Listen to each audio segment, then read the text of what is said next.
Good morning, students. Let us continue with the last part of this chapter, that is footprints in the sand. God has wonderful ways of manifesting himself to us. We find him in different forms, strange places at an unexpected times. So students, God is always with us and he make evident of him to us in various forms, whether is in the unexpected place, unexpected times, and in unexpected forms. We find him most when we least expect him and we need him most. He is there at our side when we think that he has deserted us and we are all alone. So whenever we are thinking that God left us alone, that is our wrong thinking. God is never leaving us. He is always with us. He protects us from troubles and save us from dangers. He led us by hand when the path is rough and the going is tough. God is always present to his devotees. He never forsakes. Forsake means abandon, means he is never leaving us. He is always with us. His worshippers, he remained close to those who pray to him. So that is why we have to pray daily to God with our full heart. Whenever we feel anxious and troubled, we must turn to him. So students, whenever you are feeling any difficulty or anything, you must turn towards God. He is ready to help us at all the times, for we are his children and he loves us. So every individual in this world are the dearest child of God. God loves each one of us equally, and whenever we are feeling difficulty, we must turn ourselves to God.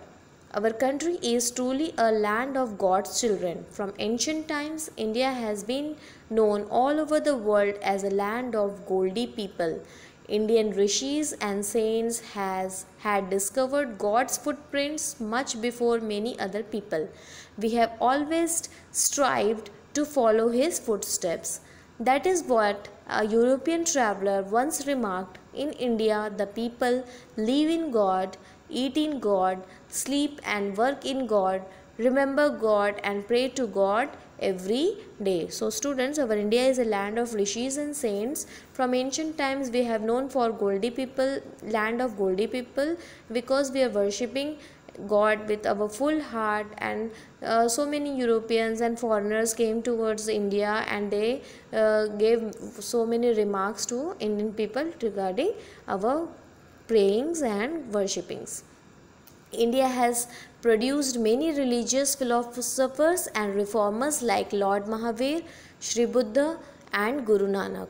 It has presented to the world fascinating religions like Hinduism, Buddhism, Jainism and Sikhism.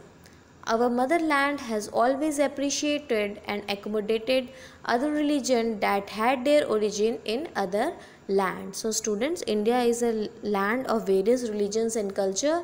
It has formed many religious philosophers and reformers and presented to the world fascinating religions like Hinduism, Buddhism and Jainism and Sikhism.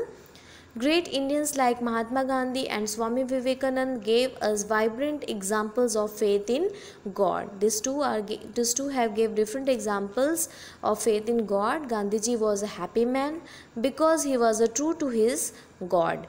Gandhiji used to say that his faith in God was as firm as Himalayas and as pure and white as snow on the mountain peaks.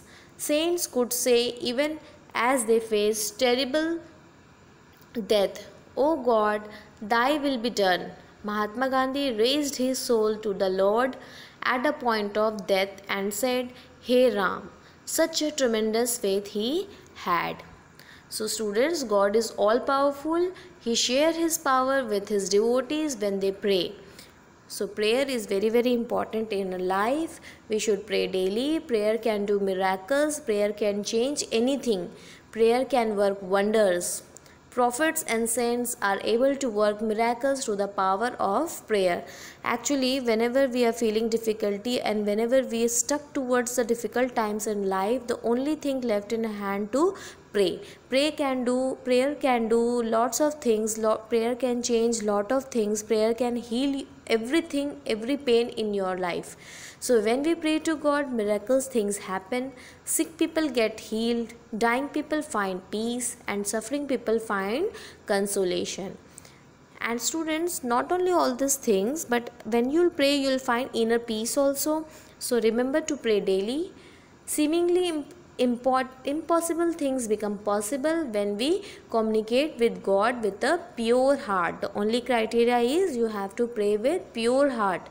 When we establish a divine relationship with God through our prayers, heaven comes down and the earth rises up to meet God.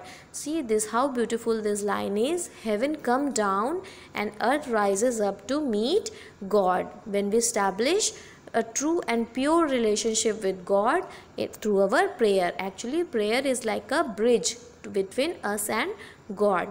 God showers His grace and blessings on all of us.